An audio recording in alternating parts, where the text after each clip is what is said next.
ഓഹോ, തുടങ്ങിയോ? കഴിഞ്ഞ ദിവസം ആനപ്പാപ്പാന്മാർക്കായിട്ട് ഒരു PSC പരീക്ഷ നടത്തി. എന്നാൽ ആനയെക്കുറിച്ചുള്ള ഒറ്റ ചോദ്യം അതിനകത്തില്ലായിരുന്നു.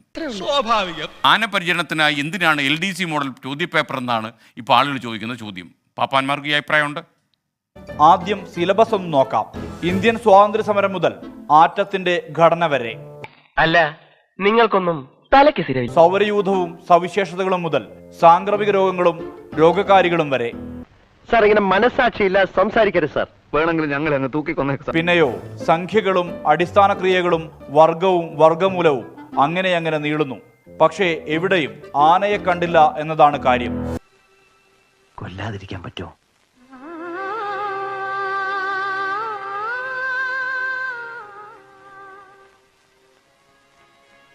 ഇല്ല അല്ലേ? ചോദ്യപേപ്പറിലേക്ക് വരാം. പാരപ്പറ്റിൽ വെച്ചിരിക്കുന്ന ചെടിച്ചട്ടി താഴേക്ക് പതിക്കുമ്പോൾ ഉണ്ടാകുന്ന ഊർജമാറ്റം ഏത്?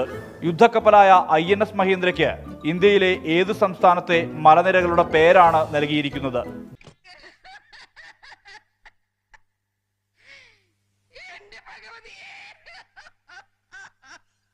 ദൃശ്യപ്രകാശം അതിന്റെ ഘടകവർണ്ണങ്ങളായി വേർതിരിയുന്ന പ്രതിഭാസം ഏത്? എല്ലാവരും സ്വീകരിക്കും, മലയാളികൾ എല്ലാവരും സ്വീകരിക്കും. ഇതാ ഇനി എനിക്ക് സംസാരിക്കുന്ന താല്പര്യമില്ല.